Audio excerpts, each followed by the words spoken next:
A very good morning, my dear students, and we are going to the next chapter and next topic of derivatives, financial derivatives.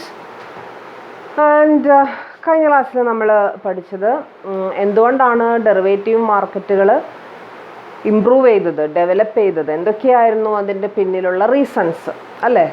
അതായിരുന്നു കഴിഞ്ഞ ക്ലാസ്സിൽ നമ്മൾ പഠിച്ചത്. അതായത് മെയിനായിട്ട് hedging പർപ്പസസിന് വേണ്ടി, അതോടൊപ്പം തന്നെ ലിക്വിഡിറ്റി ഉണ്ടാക്കുന്നതിന് വേണ്ടി, അതോടൊപ്പം റിസ്ക് കുറയ്ക്കുന്നതിന് വേണ്ടി അല്ലേ? അങ്ങനെയൊക്കെയാണ് ഡെറിവേറ്റീവ് മാർക്കറ്റുകൾ ഇത്ര കണ്ട് നമ്മുടെ ഇന്ത്യയിൽ ഡെവലപ്പ് ചെയ്യാനായിട്ടുള്ള ഒരു സാഹചര്യം ഉണ്ടായത് എന്നുള്ളത് നമ്മൾ കഴിഞ്ഞ ക്ലാസ്സിൽ നമ്മൾ എന്ത് ചെയ്തു, പഠിച്ചു. ഇനി ഈ ക്ലാസ്സിൽ നമ്മൾ പഠിക്കാൻ പോകുന്നത് growth and development of derivative markets in India. ഇന്ത്യയിലുള്ള ഡെറിവേറ്റീവ് മാർക്കറ്റ്സിൻ്റെ ആ ഒരു ഗ്രോത്ത്, അതിൻ്റെ ഒറിജിൻ, അതോടൊപ്പം തന്നെ അതിൻ്റെ ഡെവലപ്മെൻറ്റ്, ഇതാണ് നമ്മൾ എന്ത് ചെയ്യാൻ പോകുന്നത്, പഠിക്കാനായിട്ട് പോകുന്നത്. Growth and development of derivative markets in India. ഇനി ഏകദേശം നമ്മൾ അതിൻ്റെ ഒരു ഒറിജിനൊക്കെ പരിശോധിച്ച് നോക്കുകയാണെന്നുണ്ടെങ്കിൽ ഏകദേശം 19th സെഞ്ച്വറിയോടുകൂടി കമ്മോഡിറ്റി ഡെറിവേറ്റീവ് മാർക്കറ്റ് ഇന്ത്യയിൽ സജീവമായിരുന്നു എന്ന് നമുക്ക് ചരിത്രം പരിശോധിച്ച് കഴിഞ്ഞാൽ കാണാനായിട്ട് സാധിക്കും. 19th സെഞ്ച്വറിയോടുകൂടി എന്ത് ഉണ്ടായിരുന്നു, നമ്മുടെ കമ്മോഡിറ്റി ഡെറിവേറ്റീവ്സ്. നമുക്കറിയാം കമ്മോഡിറ്റി ഡെറിവേറ്റീവുകളുടെ പ്രത്യേകത എന്ന് പറയുന്നത് കമ്മോഡിറ്റീസ് മാത്രമാണ് അവിടെ എക്സ്ചേഞ്ച് ചെയ്യപ്പെടുന്നത്, അല്ലെങ്കിൽ കമ്മോഡിറ്റീസ് ആണ് അവിടുത്തെ അണ്ടർലൈങ് അസറ്റ് എന്ന് പറയുന്നത് അല്ലേ? അതാണ് അതിൻ്റെ പ്രത്യേകത എന്ന് പറയുന്നത്. പക്ഷേ ഈ 19th സെഞ്ച്വറിയിൽ അത് തുടക്കം വെച്ച സമയത്ത് എന്താ ഉണ്ടായെന്ന് വെച്ച് കഴിഞ്ഞാൽ വളരെ ഇൻഡിജിനസ് ആയിട്ടുള്ളൊരു സെറ്റിൽമെൻ്റ് ആയിരുന്നു അവിടെ നടന്നിരുന്നത്.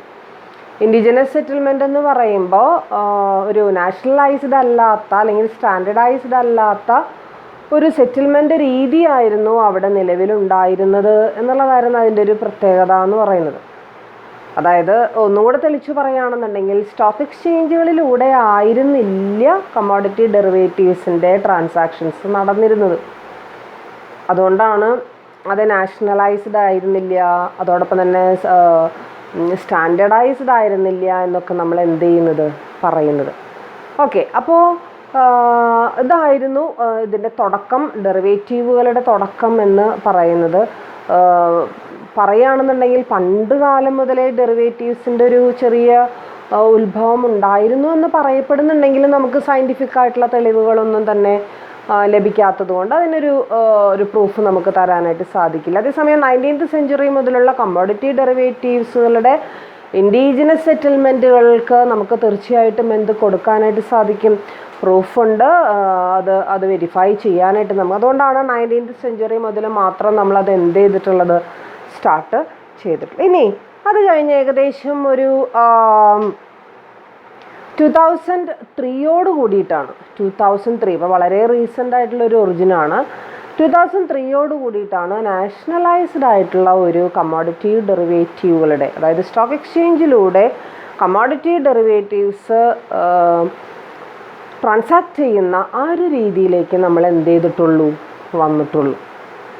ഓക്കെ, അതിന് മുന്നോടിയായിട്ട് നമ്മൾ നേരത്തെ പറഞ്ഞു, എന്താ പറയുക, ഇൻഡിജിനസ് ആയിട്ടുള്ള സെറ്റിൽമെൻറ്റുകൾ എന്നൊക്കെ നമ്മൾ പറഞ്ഞു. അവിടെ എന്താണെന്ന് വെച്ച് കഴിഞ്ഞാൽ മെയിനായിട്ട് അവിടെ സെറ്റിൽമെൻറ്റുകൾ വളരെ കസ്റ്റമൈസ്ഡ് ആണ്. കസ്റ്റമൈസ്ഡ് എന്ന് വെച്ച് കഴിഞ്ഞാൽ പാർട്ടീസിൻ്റെ താല്പര്യപ്രകാരമാണ് എന്ത് ചെയ്യുന്നത്, സെറ്റിൽമെൻറ്റുകൾ നടത്തുന്നത്, കമ്മോഡിറ്റിയിലുള്ള സെറ്റിൽമെൻറ്റുകൾ നടത്തുന്നു. അതുകൊണ്ട് തന്നെ അതിൽ കുറേയധികം ഡിഫോൾട്ടുകളും പ്രശ്നങ്ങളും കാര്യങ്ങളൊക്കെ വരും. ഇതിൻ്റെ ഇടയ്ക്ക് നമ്മൾ ഒരുപാട് കമ്മിറ്റികളെ നമ്മൾ നിയോഗിക്കുകയും ചെയ്തിട്ടുണ്ട്. Indian government various committees, LC Gupta committee, Tarapur committee എന്നൊക്കെ പറഞ്ഞ് ഇഷ്ടംപോലെ കമ്മിറ്റീസ് ഈ ഡെറിവേറ്റീവ് മാർക്കറ്റുകളുടെ പ്രത്യേകതയെക്കുറിച്ചും അതിൻ്റെ ഡെവലപ്മെൻറ്റിനെ കുറിച്ചും അതിനെ എന്തൊക്കെ ഇമ്പ്രൂവ്മെൻറ്റുകൾ വരുത്തണം എന്നുള്ളതിനെക്കുറിച്ചൊക്കെ പഠിക്കാൻ വേണ്ടിയിട്ട് എന്ത് ചെയ്തിട്ടുണ്ട്, നിയമിച്ചിട്ടുണ്ട്. അപ്പോൾ അതിൻ്റെയൊക്കെ അടിസ്ഥാനത്തിൽ ആ കമ്മിറ്റികളുടെയൊക്കെ റെക്കമെൻഡേഷനുകളുടെ അടിസ്ഥാനത്തിൽ റിസ്ക് മാനേജ്മെൻറ്റ് കുറച്ചും കൂടി എളുപ്പത്തിലാക്കുക എന്നുള്ള ഉദ്ദേശത്തോടു കൂടി നമ്മൾ എന്ത് ചെയ്തിട്ടുണ്ട്, exchange traded derivatives, commodity as well as financial derivatives അതിൻ്റെ ഇൻട്രൊഡക്ഷൻ ആസ് വെൽ ആസ് ഇപ്പോൾ വളരെ കാര്യക്ഷമമായി വളരെ സജീവമായി സ്റ്റോക്ക് എക്സ്ചേഞ്ചുകളിലൂടെ എല്ലാ തരം ഡെറിവേറ്റീവുകളും തുടക്കത്തിൽ കമ്മോഡിറ്റി ഡെറിവേറ്റീവ്സ് മാത്രമേ ഉണ്ടായിരുന്നുള്ളൂവെങ്കിലും പിന്നീട് അത് നാഷണലൈസ്ഡ് ആയിട്ടുള്ള കമ്മോഡിറ്റി ഡെറിവേറ്റീവ്സിലേക്കും പിന്നെ ഫിനാൻഷ്യൽ ഡെറിവേറ്റീവ്സിലേക്കും. ഫിനാൻഷ്യൽ ഡെറിവേറ്റീവ്സ് എന്ന് പറഞ്ഞു കഴിഞ്ഞാൽ നമുക്കറിയാം, സെക്യൂരിറ്റീസിനെ ആസ്പദമാക്കിയിട്ടുള്ള ഡെറ്റ് സെക്യൂരിറ്റീസ് ആയാലും ഓൺഡ് സെക്യൂരിറ്റീസ് ആയാലും ഷെയർ ആയാലും ഡിബഞ്ചർ ആയാലും ബോണ്ടുകളായാലും ഇതിനൊക്കെ ആസ്പദമാക്കിയിട്ടുള്ള സെക്യൂരിറ്റീസിലേക്ക് അല്ലെങ്കിൽ ഡെറിവേറ്റീവ്സിലേക്ക് അത് എന്ത് ചെയ്തു എന്നുള്ളതാണ്, ഡെവലപ്പ് ചെയ്തു എന്നുള്ളതാണ് നമുക്ക് പറയാനായിട്ട് സാധിക്കുക. And at present Indian market trades in both exchange traded and over the counter derivatives on various asset classes. പല അസറ്റ് ക്ലാസ്സുകളിൽ ട്രേഡ് ചെയ്യപ്പെടുന്നുണ്ട്. അത് ഓവർ ദ കൗണ്ടറും ഉണ്ട്, at the same time exchange ട്രേഡഡും ഉണ്ട്. നമുക്കറിയാം ഇതിൻ്റെ രണ്ടിൻ്റെ വ്യത്യാസം എന്താണെന്ന് നമുക്കറിയാം. ഓവർ ദ കൗണ്ടർ എന്ന് വെച്ച് കഴിഞ്ഞാൽ നേരത്തെ നമ്മൾ പറഞ്ഞു കമ്മോഡിറ്റി ഡെറിവേറ്റീവ്സിൻ്റെ അതിൻ്റെ ഉത്ഭവത്തിൽ പേഴ്സണൽ സെറ്റിൽമെൻറ്റുകളായിരുന്നു, അതായത് വളരെ കസ്റ്റമൈസ്ഡ് ആയിട്ടുള്ള സെറ്റിൽമെൻറ്റുകളായിരുന്നു അല്ലേ. അതുതന്നെയാണ് ഈ ഓവർ ദ കൗണ്ടർ OTC എന്നുള്ളത് നമ്മൾ പറയുന്നത്. നേരത്തെ തന്നെ അതിൻ്റെ ക്ലാസിഫിക്കേഷൻ അതിൻ്റെ നേച്ചർ നമ്മൾ പഠിച്ചിട്ടുണ്ട്. അപ്പോൾ OTC ട്രാൻസാക്ഷൻസും നടക്കുന്നുണ്ട്, അതോടൊപ്പം തന്നെ എന്തും നടക്കുന്നുണ്ട്, ഏറ്റവും ഉയർന്ന രീതിയിൽ എക്സ്ചേഞ്ച് ട്രേഡഡ് ട്രാൻസാക്ഷൻസും എന്ത് ചെയ്യപ്പെടുന്നുണ്ട്, നടക്കുന്നുണ്ട് എന്നുള്ളതാണ് അതിൻ്റെ പ്രത്യേകത. ആൻഡ് നവഡേയ്സ് ഇന്ത്യൻ ഡെറിവേറ്റീവ്സ് എന്ന് പറയുമ്പോൾ അതിൽ പ്രധാനമായിട്ടും വരുന്ന അസറ്റുകൾ എന്ന് പറയുന്നത് കമ്മോഡിറ്റീസ് ഉണ്ട്, കറൻസീസ് ഉണ്ട്, സ്റ്റോക്ക് ഇൻഡീസസ് ഉണ്ട്, ഇൻട്രസ്റ്റ് റേറ്റുകളുണ്ട്. ഇതൊക്കെയാണ് മെയിനായിട്ട് വരുന്ന അണ്ടർലൈങ് അസറ്റുകൾ എന്ന് പറയുന്നത്. അപ്പോൾ കമ്മോഡിറ്റീസും ഫിനാൻഷ്യൽ അസറ്റുകളും ഉൾപ്പെടെ വളരെ നല്ല രീതിയിലുള്ള ട്രാൻസാക്ഷൻസ് എവിടെ നടക്കുന്നുണ്ട്, ഡെറിവേറ്റീവ് മാർക്കറ്റിൽ നടക്കുന്നുണ്ട്. ഇനി നമുക്ക് ഗ്രോത്ത് ആൻഡ് ഡെവലപ്മെൻറ്റിനെ കുറിച്ച് പറയുമ്പോൾ ചില കാറ്റഗറിയിൽ പെടുന്ന അസറ്റുകൾ, പ്രത്യേകിച്ചും ഫിനാൻഷ്യൽ അസറ്റുകൾ, അതോടൊപ്പം തന്നെ കമ്മോഡിറ്റീസും എങ്ങനെയാണ് അതിൻ്റെ ഡെവലപ്മെൻ്റ് എന്നുള്ളത് സെക്ഷൻ ബൈ സെക്ഷനായിട്ട് നമുക്കതൊന്ന് ചിന്തിച്ച് നോക്കാം. അതിലാദ്യം വരുന്നത് growth of equity derivative markets ആണ്. ഇക്വിറ്റി ഡെറിവേറ്റീവ് എന്ന് വെച്ച് കഴിഞ്ഞാൽ എന്താ equity derivative? Equity derivative means derivatives whose underlying asset is equity അല്ല. ഇക്വിറ്റി ഷെയർസ് അണ്ടർലൈങ് അസറ്റായിട്ട് വരുന്ന ഡെറിവേറ്റീവുകളെ വിളിക്കുന്ന പേരാണ് എന്ത്?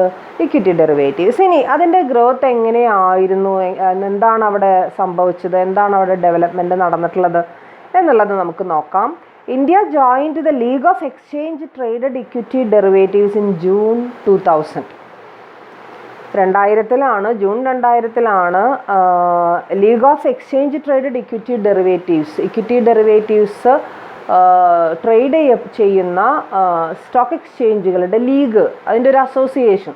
ആ അസോസിയേഷനിൽ ആര് മെമ്പറായിട്ടുള്ളത്? ഇന്ത്യ മെമ്പറായിട്ടുള്ളത്. സോ ഏകദേശം 2000 മുതലാണ് പ്രോമിനൻ്റ് ആയിട്ടുള്ള രീതിയിൽ ഇക്വിറ്റി ഡെറിവേറ്റീവ്സിൽ ആര് പാർട്ടിസിപ്പേറ്റ് ചെയ്ത് തുടങ്ങിയത്?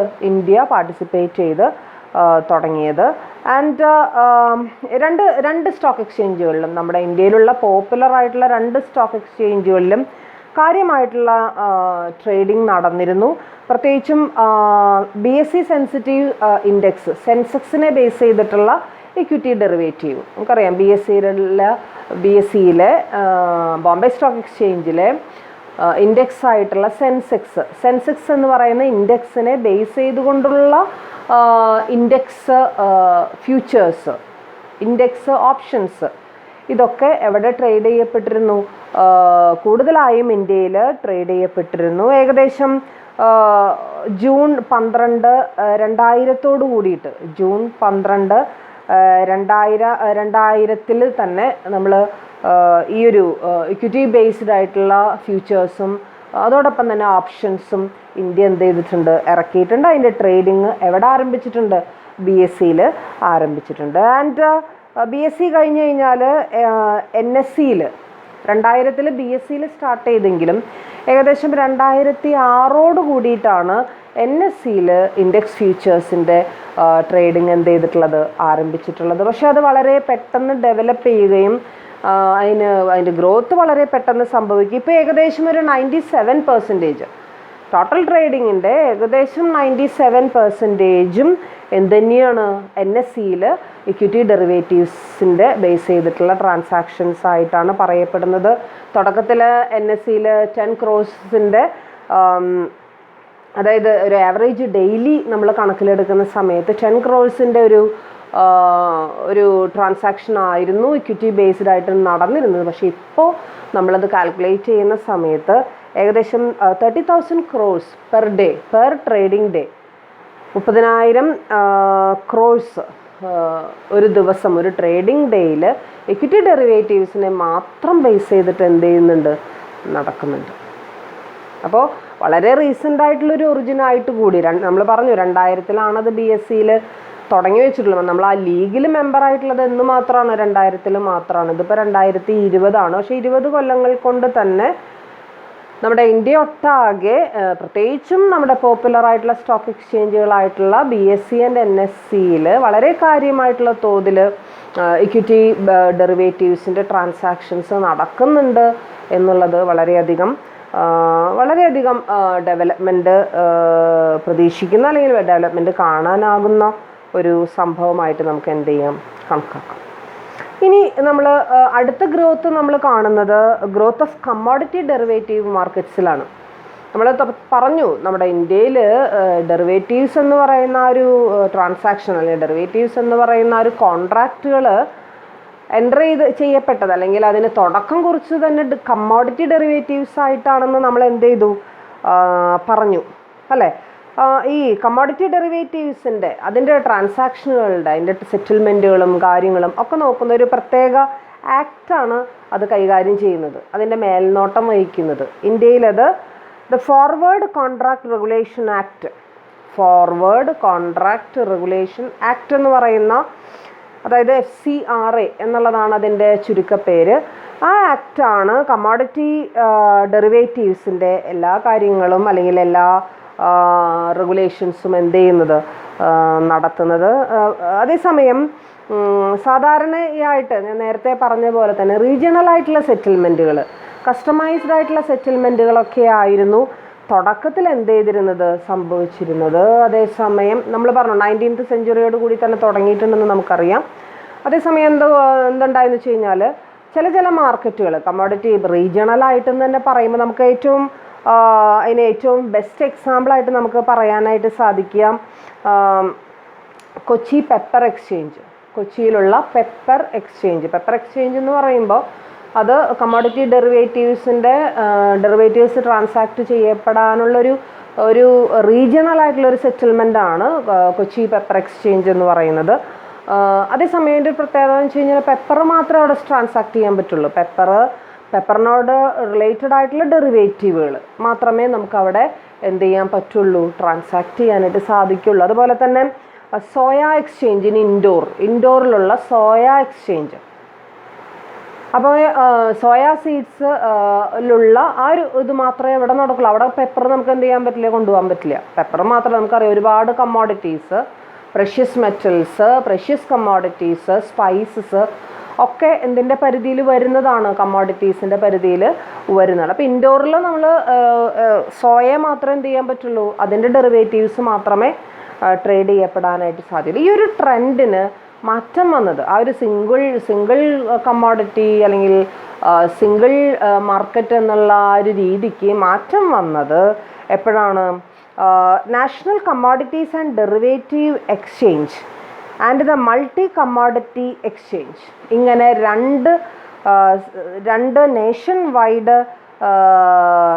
ഡെറിവേറ്റീവ് മാർക്കറ്റുകൾ ഡെവലപ്പ് ചെയ്തതോടു കൂടിയിട്ടാണ് ഈ ഒരു റീജിയണൽ സെറ്റിൽമെൻറ്റിനുള്ള മാറ്റം എന്ത് ചെയ്തത്, സംഭവിച്ചത്. എന്തൊക്കെയാണ് നമ്മൾ പറഞ്ഞ രണ്ട് സെറ്റിൽമെൻറ്റുകൾ അല്ലെങ്കിൽ രണ്ട് അറേഞ്ച്മെൻറ്റുകൾ നാഷൻ വൈഡായിട്ട് ഇന്ത്യയുടെ മൊത്തത്തിൽ മിക്കവാറും എല്ലാ കമ്മോഡിറ്റീസും ട്രാൻസാക്ട് ചെയ്യാനായിട്ട് സഹായിക്കുന്ന രീതിയിൽ, അതേസമയം സ്റ്റാൻഡേർഡൈസ്ഡ് ആയിട്ട് ചെയ്യാവുന്ന തരത്തിൽ അതിനെ സഹായിച്ച അല്ലെങ്കിൽ അതിന് തുടക്കം കുറിച്ച 2 കമ്മോഡിറ്റി ഡെറിവേറ്റീവുകളായിരുന്നു, കമ്മോഡിറ്റി ഡെറിവേറ്റീവ് മാർക്കറ്റുകളായിരുന്നു. ഏതൊക്കെ? നാഷണൽ കമ്മോഡിറ്റീസ് ആൻഡ് ഡെറിവേറ്റീവ് എക്സ്ചേഞ്ചും മൾട്ടി കമ്മോഡിറ്റി എക്സ്ചേഞ്ചും. ഓക്കെ, അതിൻ്റെ പേരുകൾ കൃത്യമായിട്ട് പഠിച്ചു വെക്കണം, അല്ലാന്നുണ്ടെങ്കിൽ നമുക്ക് തെറ്റിപ്പോകും. ഏകദേശം 2003 ഇൻ ദ ഇയർ 2003 ഓടുകൂടിയിട്ടാണ് ഈ 2 എക്സ്ചേഞ്ചുകളും എന്ത് ചെയ്യപ്പെട്ടത്, രൂപീകൃതമായത്. And they started functioning in the last quarter of 2003 with the introduction of futures contracts on various assets. പലതരത്തിലുള്ള അസറ്റുകളുടെ ബേസിസിലുള്ള ഫ്യൂച്ചേഴ്സ് ആണ് ആദ്യമായിട്ട് എന്ത് ചെയ്യപ്പെട്ടത്, അവിടെ ഇൻട്രൊഡ്യൂസ് ചെയ്യപ്പെട്ടത്. അതിലെന്തൊക്കെ ഇത് വരുന്നുണ്ട്? Gold, silver, rubber, steel etcetera. Gold ഉണ്ട്, സിൽവർ, പ്രഷ്യസ് മെറ്റൽസും ഉണ്ട്, അതോടൊപ്പം തന്നെ കമ്മോഡിറ്റീസും വരുന്ന രീതിയിൽ. അപ്പോൾ ഇതിലെല്ലാത്തിലും ട്രാൻസാക്ട് ചെയ്യപ്പെടും. അല്ലെങ്കിൽ സിംഗിൾ മാർക്കറ്റിനെ ഡിപ്പെൻഡ് ചെയ്യുമ്പോൾ നമുക്ക് പലപ്പോഴും അതിൻ്റെ ഗുണം ചിലപ്പോൾ മാത്രമല്ല, ഗുണം കിട്ടില്ല എന്നുള്ളത് മാത്രമല്ല, നമുക്ക് അത്രയും ഫാർവേ പ്ലേസിൽ പോയിട്ട് നമുക്കൊരു ഡെറിവേറ്റീവ് കോൺട്രാക്റ്റിൽ ട്രാൻസാക്ട് ചെയ്യാനും അതിൻ്റെ ആ ഒരു ബുദ്ധിമുട്ട് ഉണ്ടാവാനായിട്ടുള്ള സാധ്യതയുണ്ട്. അപ്പോൾ അതില്ലാണ്ടാക്കാൻ വേണ്ടിയിട്ടാണ് മൾട്ടി എക്സ്ചേഞ്ചായിട്ട് മൾട്ടി കമ്മോഡിറ്റീസ് എക്സ്ചേഞ്ചുകൾ എന്ത് ചെയ്യപ്പെട്ടത്, രൂപീകരിക്കപ്പെട്ടത്. ഈ 2 എക്സ്ചേഞ്ചുകളിലും 2 എക്സ്ചേഞ്ചിൻ്റെയും പേരുകൾ ഞാൻ പറഞ്ഞു. നാഷണൽ കമ്മോഡിറ്റീസ് ആൻഡ് ഡെറിവേറ്റീവ്സ് എക്സ്ചേഞ്ചും അതോടൊപ്പം തന്നെ മൾട്ടി കമ്മോഡിറ്റി എക്സ്ചേഞ്ചും. ഈ 2 എക്സ്ചേഞ്ചുകളിലും ഒരുവിധം എല്ലാ കമ്മോഡിറ്റീസും എന്ത് ചെയ്യാനായിട്ട് സാധിച്ചിരുന്നു, കമ്മോഡിറ്റീസിൻ്റെയും ബേസ് ചെയ്തിട്ടുള്ള ഡെറിവേറ്റീവ് കോൺട്രാക്റ്റുകളിൽ എൻ്റർ ചെയ്യാനായിട്ട് നമുക്ക് സാധിച്ചിരുന്നു എന്നുള്ളതാണ് അതിൻ്റെ ഒരു പ്രത്യേകത.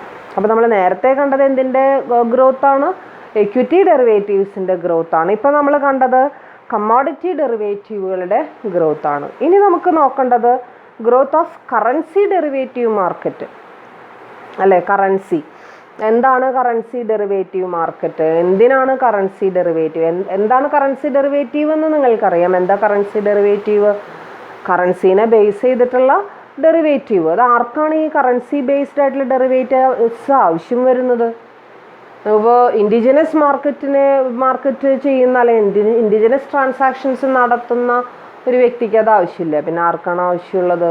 ഇൻ്റർനാഷണൽ ട്രാൻസാക്ഷൻസ് നടത്തുന്ന വ്യക്തികൾക്കും സ്ഥാപനങ്ങൾക്കൊക്കെയാണ് കറൻസി ഡെറിവേറ്റീവ്സ് ആവശ്യം വരുന്നത്. കാരണം എന്തുകൊണ്ടാണ്? എന്തായിരിക്കും അതിൻ്റെ പിന്നിലുള്ള റീസൺ എത്രയേ ഉള്ളൂ, എക്സ്ചേഞ്ച് റേറ്റ് അല്ലേ. ആ ഒരു കറൻസിയുടെ വാല്യൂ ചില സമയങ്ങളിൽ കൂടാം, ചില സമയങ്ങളിൽ കുറയാം. ഇപ്പോൾ റുപ്പിയുടെ വാല്യൂ ചില സമയങ്ങളിൽ കൂടുന്നു, ചില സമയങ്ങളിൽ കുറയുന്നു. ചില സമയത്ത് അത് സ്ട്രോങ് ആയിരിക്കും, ചില സമയത്ത് അത് വീക്കൻ ചെയ്യും. ആൻഡ് നമുക്കറിയാം കറൻസിയുടെ വാല്യൂ എന്ന് പറയുന്നത് depends upon the economic, social, political, cultural and all other factors prevailing in India അല്ലേ. അപ്പോൾ അതുപോലെ തന്നെ ഇന്ത്യയുടെ കറൻസി ആയിട്ടുള്ള റുപ്പിയിൽ വാല്യൂവിൽ വ്യത്യാസം വരുന്നത് പോലെ എന്തിൽ വ്യത്യാസം വരും? ഫോറിൻ കൺട്രീസിലുള്ള അവരുടെ കറൻസിയിൽ എന്ത് വരുന്നുണ്ട്? മാറ്റങ്ങൾ, അതിൻ്റെ വാല്യൂവിൽ മാറ്റം വരുന്നത്. ഈ മാറ്റങ്ങൾ ചിലപ്പോൾ നമ്മൾ പ്രതീക്ഷിക്കാത്ത മാറ്റങ്ങളായിരിക്കും. പ്രത്യേകിച്ചും ഇൻ്റർനാഷണൽ ബിസിനസ് ചെയ്യുന്ന ഒരു വ്യക്തിയെ അല്ലെങ്കിൽ സ്ഥാപനത്തെ സംബന്ധിച്ചിടത്തോളം അങ്ങനെ മാറ്റങ്ങൾ ഉണ്ടായിക്കഴിഞ്ഞാൽ അവർ പ്രതീക്ഷിക്കുന്ന പ്രോഫിറ്റ് അവർക്ക് എന്ത് ചെയ്തൊന്നും വരില്ല, കിട്ടിയെന്ന് വരില്ല. അപ്പോഴാണ് അവരെന്തിലേർപ്പെടുന്നത്? കറൻസി ഡെറിവേറ്റീവിൽ അവർ എൻ്റർ ചെയ്യുന്നത്. തീർച്ചയായിട്ടും അങ്ങനെ എൻ്റർ ചെയ്യുമ്പോൾ അവർ പ്രതീക്ഷിക്കുന്ന രീതിയിൽ അവർക്ക് ട്രാൻസാക്ഷൻ നടത്താനും പേയ്മെൻറ്റുകൾ നടത്താനും പേയ്മെൻറ്റ് റിസീവ് ചെയ്യാനും അതിനനുസരിച്ച് പ്രോഫിറ്റ് അക്വയർ ചെയ്യാൻ അവർക്ക് എന്ത് ചെയ്യുന്നു? സാധിക്കുന്നു. ഇനി നമ്മളിപ്പോൾ ഇവിടെ എന്താണ് കറൻസി ഡെറിവേറ്റീവ് എന്ന് പറയുന്നതിന് മുമ്പ് എങ്ങനെയാണ് അതിൻ്റെ ഗ്രോത്ത് ഉണ്ടായത് എന്നുള്ളതാണ് നമ്മൾ എന്ത് ചെയ്യാൻ പോകുന്നത്, നോക്കുന്നത്. ഏകദേശം അധിക കാലങ്ങളൊന്നും ആയിട്ടില്ല ഈ കറൻസി ഡെറിവേറ്റീവ്സ് നമ്മൾ ട്രേഡ് ചെയ്യാനായിട്ട് തുടങ്ങിയിട്ട്. ഏകദേശം 2003-2004 കൂടെ തന്നെയാണ് കറൻസി ഡെറിവേറ്റീവ്സ് നമ്മൾ ട്രേഡിങ് ആരംഭിച്ചിട്ടുള്ളത്. ഇപ്പോൾ റീസെൻ്റായിട്ട് RBI, നമുക്കറിയാം കറൻസിയുടെ നോട്ട് ഇഷ്യൂ ഒക്കെ നടത്തുന്നത് RBI ആണെന്ന് നമുക്കറിയാം, reserve bank of India ആണെന്നറിയാം.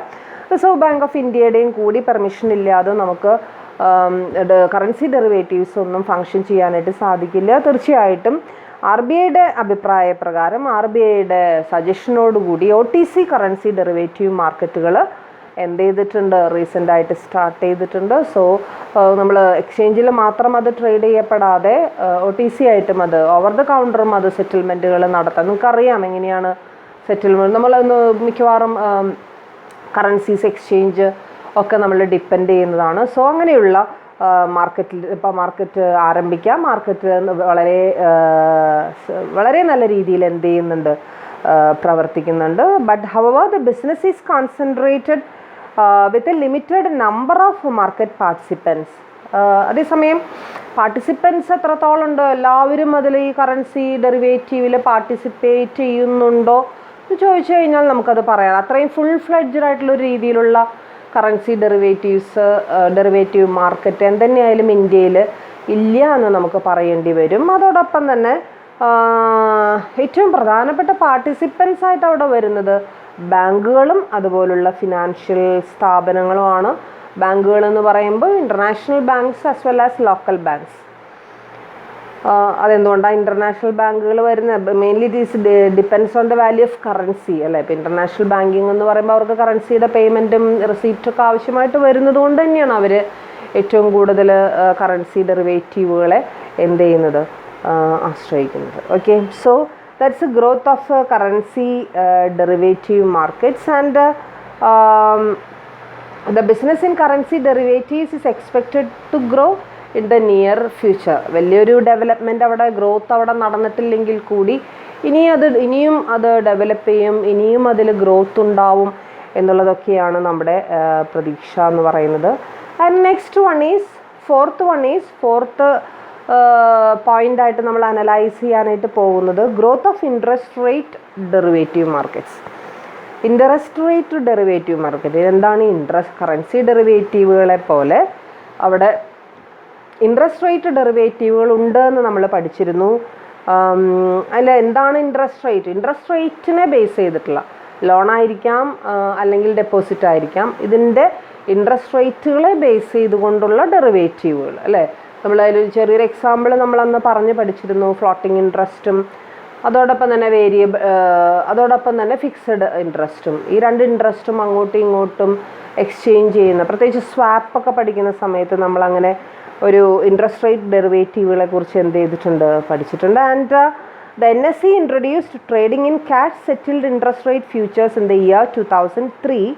However, due to some structural issues, the product did not attract market participants, and the trading in interest rate derivatives in India is now slowly growing. Currency ഡെറിവേറ്റീവുകളെ പോലെ തന്നെ ഏകദേശം ഒരു 2003 കൂടിയിട്ട് നമ്മൾ interest rate ഡെറിവേറ്റീവുകൾ, പ്രത്യേകിച്ചും സ്വാപ്സിൻ്റെ ഫോർമാറ്റിൽ, സ്വാപ്പ് എന്താണെന്ന് നിങ്ങൾക്ക് മുൻപ് ആദ്യത്തെ ക്ലാസ്സുകളിൽ പറഞ്ഞു തന്നിട്ടുണ്ടായിരുന്നു. സ്വാപ്പ് എന്ന് പറയുന്നത് it's A type of exchange. ഒരു ഇൻട്രസ്റ്റ് റേറ്റ് അല്ലെങ്കിൽ ഒരു ഇൻട്രസ്റ്റ് ഫ്ലോ വേറൊരു ഇൻട്രസ്റ്റ് ഫ്ലോ ആയിട്ട് എക്സ്ചേഞ്ച് ചെയ്യുക, അതാണ് സ്വാപ്പ് എന്ന് പറയുന്നത്. അതുപോലെ ഇവിടെ ഈ ഇൻട്രസ്റ്റ് റേറ്റുകൾ ഡെറിവേറ്റീവുകൾ 2003 കൂടി തന്നെ എന്ത് ചെയ്യപ്പെട്ടിട്ടുണ്ട്, തുടക്കം വെച്ചിട്ടുണ്ട്. അതേസമയം അത് അത്രയും അങ്ങോട്ട് പോപ്പുലറായിട്ട് എന്ത് ചെയ്തിട്ടില്ല, മാറിയിട്ടില്ല.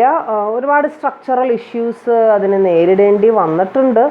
അതേസമയം അത് പതുക്കെ എന്ത് ചെയ്ത് വരുന്നുണ്ട്, അത് ഗ്രോത്ത് ഉണ്ടായി വരുന്നുണ്ട്. ആൻഡ് നെക്സ്റ്റ് അഞ്ചാമതായിട്ട് നമ്മൾ പഠിക്കുന്നത് growth of other derivative market. Other derivatives എന്ന് വെച്ച് കഴിഞ്ഞാൽ there are credit derivatives, weather derivative, ചില ഇനം എന്താ പറയുക, പ്രത്യേക തരത്തിലുള്ള ഡെറിവേറ്റീവുകൾ എന്ത് ചെയ്തിട്ടുണ്ട്, ഫോം ചെയ്തിട്ടുണ്ട്. അതിൽ പ്രധാനപ്പെട്ട ഡെറിവേറ്റീവുകളാണ് ക്രെഡിറ്റ് ഡെറിവേറ്റീവ്സ് എന്ന് വിളിക്കും. ക്രെഡിറ്റ് ഡെറിവേറ്റീവ്സ് എന്ന് വെച്ച് കഴിഞ്ഞാൽ credit derivatives are those derivatives which allow lenders to buy protection against default by borrowers. ബൊറോവേഴ്സിൻ്റെ ഭാഗത്തു നിന്നുള്ള ക്രെഡിറ്റ് എന്താണെന്ന് നമുക്കറിയില്ല. പൈസ ലോണായിട്ടൊക്കെ കൊടുക്കുന്ന സമയത്ത് ഈ ബൊറോവേഴ്സിൻ്റെ അടുത്തു നിന്നുള്ള ഡിഫോൾട്ട് ഒഴിവാക്കാൻ വേണ്ടിയിട്ട് എൻ്റർ ചെയ്യുന്ന ഡെറിവേറ്റീവിനെ വിളിക്കുന്ന പേരാണെന്ത്, എന്താ പേര്, അതിനെ വിളിക്കുന്ന പേരാണ് ക്രെഡിറ്റ് ഡെറിവേറ്റീവ്. ഇനി അതേപോലെ തന്നെ വെതർ ഡെറിവേറ്റീവ്സ് ഉണ്ട്.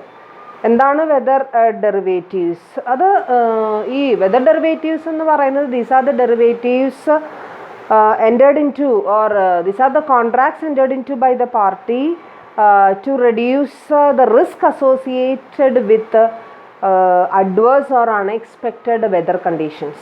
ഓക്കെ, അഡ്വേഴ്സ് ആയിട്ടുള്ള വെതർ കണ്ടീഷൻസ്, ഇതൊക്കെ മൂലമുണ്ടാകുന്ന റിസ്കുകൾ, ആ റിസ്കുകളെ ഒഴിവാക്കാൻ വേണ്ടിയിട്ട് എൻ്റർ ചെയ്യുന്ന ഡെറിവേറ്റീവിനെ വിളിക്കുന്ന പേരാണെന്ത്, വെതർ. അപ്പം ഇങ്ങനെ ചില പുതിയ ഇനങ്ങൾ, പുത്തൻ ഇനങ്ങൾ ഓരോരുത്തർക്ക് ആവശ്യങ്ങൾ നേരിടുന്ന സമയത്താണ് പുതിയ ഡെറിവേറ്റീവുകളെ കുറിച്ചിട്ട് ചിന്ത വരുന്നത്. അപ്പോഴാണ് ഇങ്ങനെയുള്ള പുത്തൻ ഡെറിവേറ്റീവുകൾ എന്ത് ചെയ്യുന്നത്, ഡെവലപ്പ് ചെയ്യുന്നു വരുന്നത്. അപ്പം അങ്ങനെ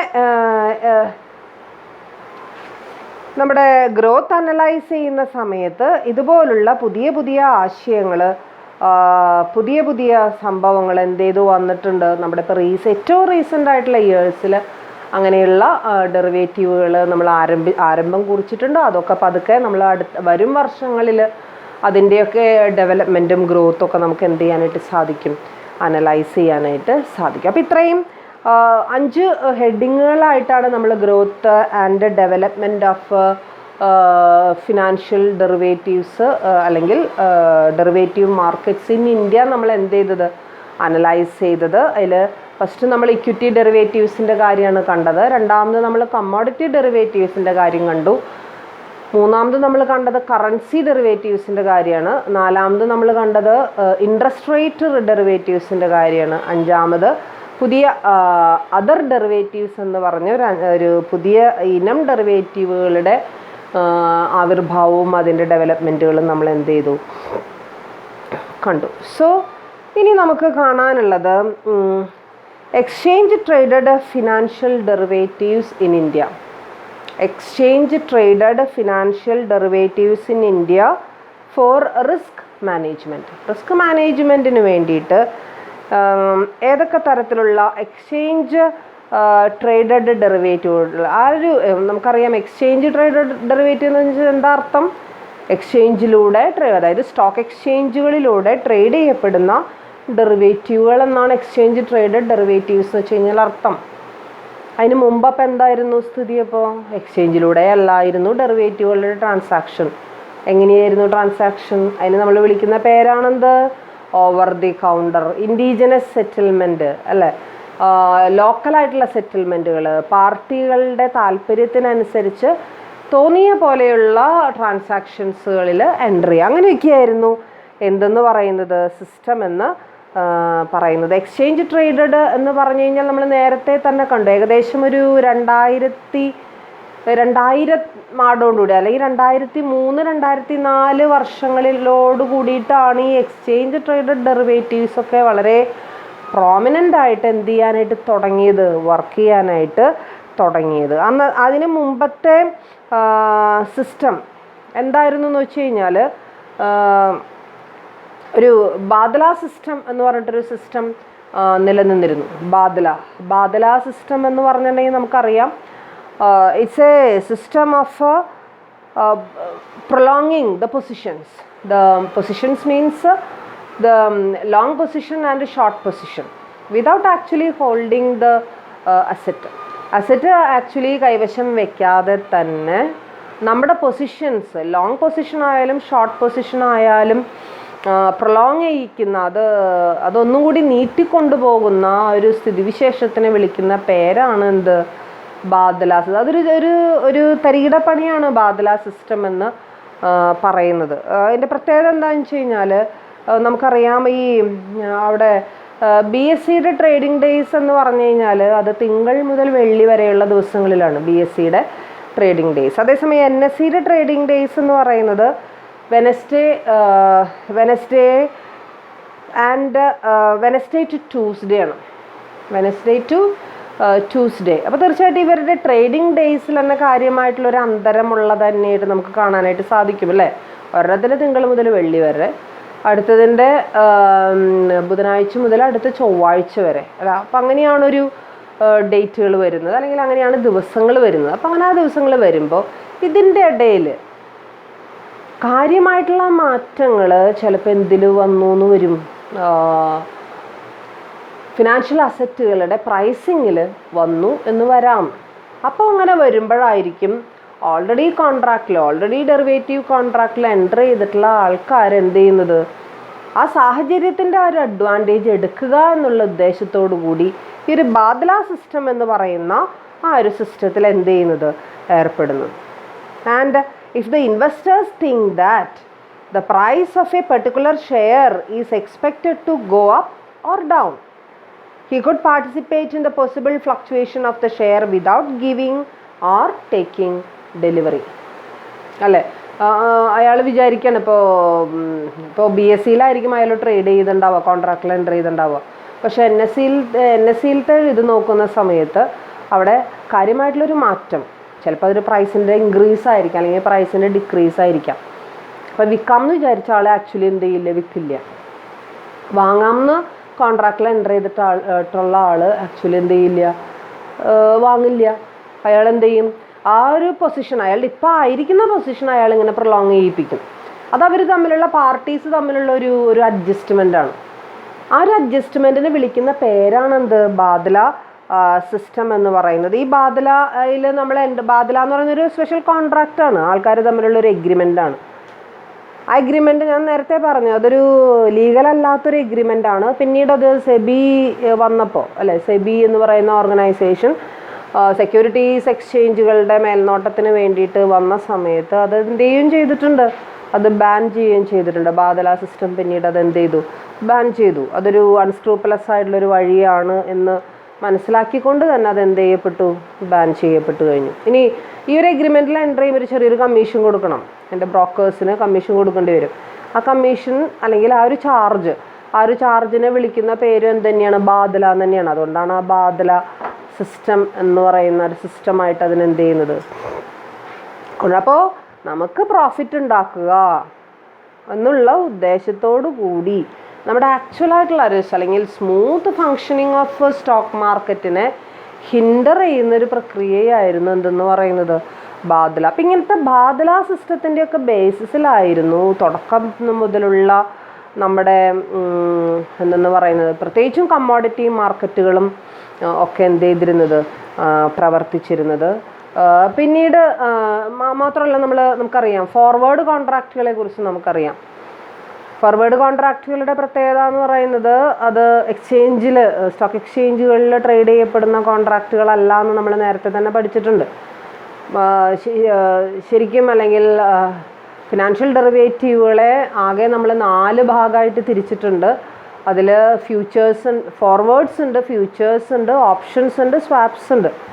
തുടക്കം വെച്ചത് ഫോർവേഡുകളാണ്. ഫോർവേഡുകളുടെ ചില ലിമിറ്റേഷൻസ് നമ്മൾ മനസ്സിലാക്കിയപ്പോഴാണ് അത് എന്തിലേക്ക് വഴിമാറിയത്, ഫ്യൂച്ചറിലേക്ക് വഴിമാറിയത്. അത് ഒരുപാട് കമ്മിറ്റീസ് അതിനെക്കുറിച്ച് പഠിച്ച് അതിൻ്റെ പോരായ്മകൾ മനസ്സിലാക്കിയപ്പോഴാണ് ഫ്യൂച്ചർ എന്ന് പറയുന്ന ഡെറിവേറ്റീവിലേക്ക് നമ്മൾ പതുക്കെ വന്നത്. അപ്പോൾ ഈ എക്സ്ചേഞ്ച് ട്രേഡഡ് ഉണ്ടാവുന്നതിന് മുൻപ് ആദ്യം വന്നത് ഫോർവേഡ് കോൺട്രാക്റ്റുകളാണ്.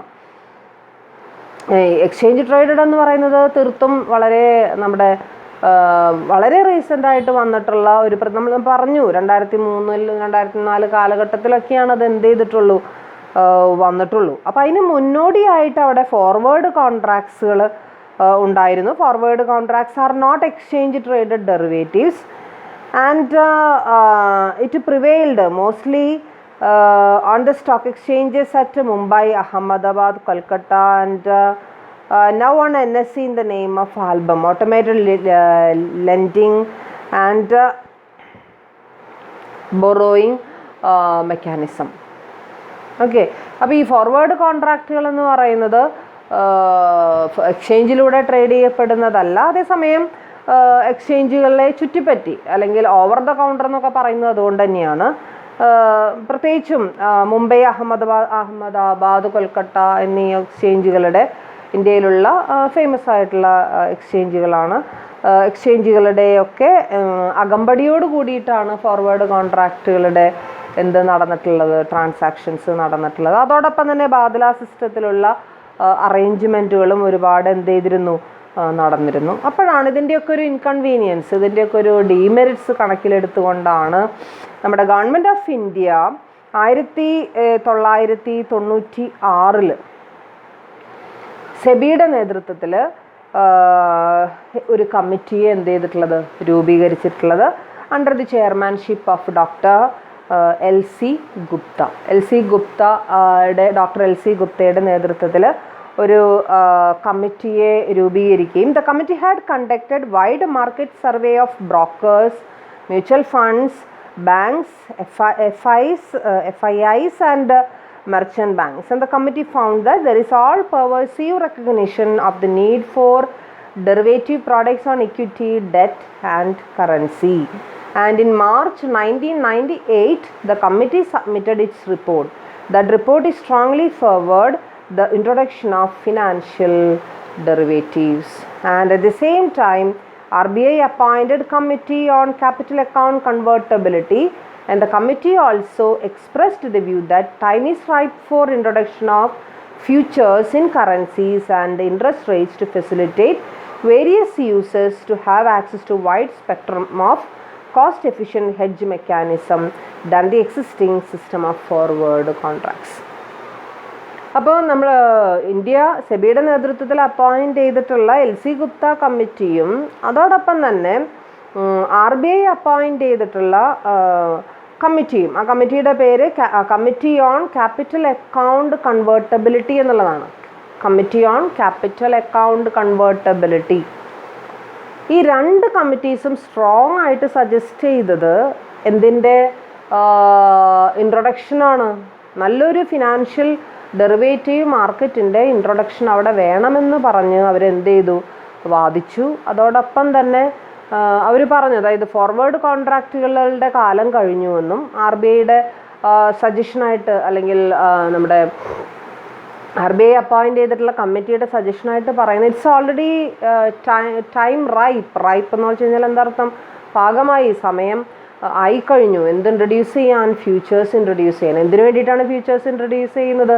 വളരെ കോസ്റ്റ് എഫക്റ്റീവ് ആയിട്ടുള്ള രീതിയിൽ എങ്ങനെയാണ് ഹെഡ്ജിങ് നമുക്ക് ചെയ്യാനായിട്ട് സാധിക്കുക, എങ്ങനെയാണത് നമുക്ക് മുന്നോട്ട് കൊണ്ടുപോകാനായിട്ട് സാധിക്കുക, അതിന് വേണ്ടിയിട്ടുള്ള ഫ്യൂച്ചേഴ്സ് ഇൻട്രൊഡ്യൂസ് ചെയ്യാനായിട്ടുള്ള സമയമായി കഴിഞ്ഞു എന്നുള്ളതാണ് രണ്ട് കമ്മിറ്റീസും എന്ത് ചെയ്യുക. അപ്പോൾ ഫോർവേഡിൻ്റെ ആ ഒരു കാലം കഴിഞ്ഞുവെന്നും ഫിനാൻഷ്യൽ ഡെറിവേറ്റീവ്സിൻ്റെ തന്നെ പുത്തനാശയമായിട്ടുള്ള ഒരു ഫ്യൂച്ചേഴ്സ് ഇൻട്രൊഡ്യൂസ് ചെയ്യപ്പെടുക എന്നുള്ളതും ആ ഒരു കാലത്തിൻ്റെ ആവശ്യമായിരുന്നു. വിവിധ കമ്മിറ്റികൾ അതെന്ത് ചെയ്യും ചെയ്തിട്ടുണ്ട്, സജസ്റ്റ് ചെയ്യുകയും ചെയ്തിട്ടുണ്ട്. And in India the exchange traded derivatives have been emerged with the enactment of security laws act 1999.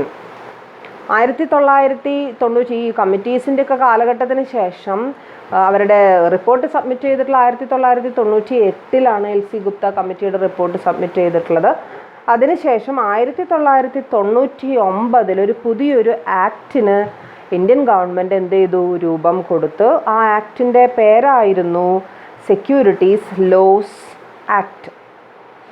And according to this act, the derivatives are defined as to include a security derived from a debt instrument, share, loan, whether secured or unsecured, risk instrument or contract for differences or any other form of security, and a contract which derives its value from the prices or index of prices of underlying securities. അപ്പോൾ ഇങ്ങനെ രണ്ട് രീതിയിലാണ് അതിനെ derivatives എന്നുള്ള ആ ഒരു വാക്കിൻ്റെ നിർവചനമാണ് ആര് കൊടുത്തിട്ടുള്ളത്, ഈ സെക്യൂരിറ്റീസ് ലോസ് ആക്ട് കൊടുത്തിട്ടുള്ളത്. അതിൽ പറഞ്ഞിരിക്കുന്നത് ഡെറിവേറ്റീവ്സ് എന്ന് പറഞ്ഞു കഴിഞ്ഞാൽ ഒന്നാമത്തെ കാര്യം അതൊരു സെക്യൂരിറ്റിയാണ്. സെക്യൂരിറ്റി ഡിറൈവ്ഡ് ഫ്രം ഒന്നില്ലെങ്കിൽ ഡെറ്റ് ഇൻസ്ട്രുമെൻ്റ് ആയിരിക്കാം, ഓർ ഷെയർ ആയിരിക്കാം, അല്ലെങ്കിൽ ലോൺ ആയിരിക്കാം. ലോൺ എന്നും പറയുമ്പോൾ സെക്യൂർഡ് ആയിരിക്കാം, അൺസെക്യൂർഡ് ആയിരിക്കാം, അല്ലെങ്കിൽ വേറെ ഏതെങ്കിലും റിസ്ക് ഇൻസ്ട്രുമെൻ്റ് ആയിരിക്കാം, അല്ലെങ്കിൽ ഒരു കോൺട്രാക്റ്റ് ആയിരിക്കാം, or for differences or any other form of security. ഡിഫറൻസുകൾക്ക് വേണ്ടി, ഡിഫറൻസ് വെച്ചാൽ പ്രൈസ് ഡിഫറൻസുകൾക്ക് വേണ്ടിയിട്ടായിരിക്കാം. ഇനി രണ്ടാമതായിട്ട് പറയുന്നത് ഡെറിവേറ്റീവ് എന്ന് പറഞ്ഞു കഴിഞ്ഞാൽ ഒരു കോൺട്രാക്റ്റാണ് which derives its value from the prices or index of price. ഒന്നില്ലെങ്കിൽ ഇപ്പോൾ നേരിട്ടുള്ള പ്രൈസ് അല്ലെങ്കിൽ ഇൻഡെക്സ് പ്രൈസ്, നമ്മൾ ഇൻഡെക്സ് ഫ്യൂച്ചേഴ്സിനെ കുറിച്ച്, ഇൻഡെക്സ് ഓപ്ഷൻസിനെ കുറിച്ചൊക്കെ നമ്മൾ കേട്ടിട്ടുണ്ട്. അതുപോലെ ഇൻഡെക്സിനെ ബേസ് ചെയ്തിട്ടുള്ളതായിരിക്കാം, അല്ലെങ്കിൽ അതിൻ്റെ അപ്പാരൻ്റ് ആയിട്ടുള്ള ക്ലിയർ ആയിട്ടുള്ള പ്രൈസിനെ ബേസ് ചെയ്തിട്ടുള്ള എന്താ പറയുക സെക്യൂരിറ്റീസ് ആയിരിക്കാം. അതിൻ്റെ വാല്യൂവിൽ നിന്നും ഡിറൈവ് ചെയ്ത് വരുന്ന കോൺട്രാക്റ്റുകൾ, അതിനെയാണ് നമ്മൾ എന്ന് വിളിക്കുന്നത് ഡെറിവേറ്റീവ് എന്ന് വിളിക്കാം. അപ്പം അങ്ങനെ രണ്ട് രീതിയിലാണ് സെക്യൂരിറ്റീസ് ലോസ് ആക്ട് എന്തിനെ ഡിഫൈൻ ചെയ്തിരിക്കുന്നത്, ഡെറിവേറ്റീവുകളെ ഡിഫൈൻ ചെയ്തിരിക്കുന്നത്. And the first exchange to commence a derivatives trading is BSE from June 9, 2000. ആദ്യമായിട്ട് ഡെറിവേറ്റീവ്സ് ട്രേഡിങ് തുടങ്ങിയത് എവിടെയായിരുന്നു? BSEയിലായിരുന്നു. ജൂൺ 9, 2000. നമ്മൾ നേരത്തെ കണ്ട സെയിം ഡേറ്റ് തന്നെയാണ്. അതായത് ഇക്വിറ്റി ഡെറിവേറ്റീവ്സുകളുടെ തുടക്കം 2000 തുടങ്ങി. And NSE started operations in the derivative segment on June 12, 2000. NSEയും 2000 തന്നെ അതിൻ്റെ ജൂൺ 12 അതിൻ്റെ ഫങ്ഷൻസ് എന്ത് ചെയ്തു, സ്റ്റാർട്ട് ചെയ്തു. And only futures contract and market index were trade. Futures contract മാത്രമേ എന്ത് ചെയ്യപ്പെട്ടിട്ടുള്ളൂ, ട്രേഡ് ചെയ്ത് തുടങ്ങിയിട്ടുണ്ടായിരുന്നുള്ളൂ. പ്രത്യേകിച്ചും futures on indices, options on indices, futures on individual securities, options on individual stock, interest rate futures, ഇങ്ങനെ വിവിധ ഭാഗങ്ങളായിട്ട് ഡിവൈഡ് ചെയ്യാൻ പാകത്തിന് ഇന്ന് ഫിനാൻഷ്യൽ ഡെറിവേറ്റീവ്സുകളുടെ ഒരു ഫങ്ഷനിങ് NSEയിലും BSEയിലും എന്ത് ചെയ്യുന്നുണ്ട്, ഒരേപോലെ നടക്കുന്നുണ്ട് എന്നുള്ളതാണ് നമുക്ക് എന്ത് ചെയ്യാനായിട്ട് സാധിക്കുക, അറിയാനായിട്ട് സാധിക്കുക. സോ എക്സ്ചേഞ്ച് ട്രേഡഡ് ഡെറിവേറ്റീവ്സുകളെ കുറിച്ചിട്ടുള്ള തുടക്കമാണ് നമ്മൾ എന്ത് ചെയ്തത് കണ്ടത്. ഫോർവേഡ് കോൺട്രാക്റ്റുകളിൽ തുടങ്ങി.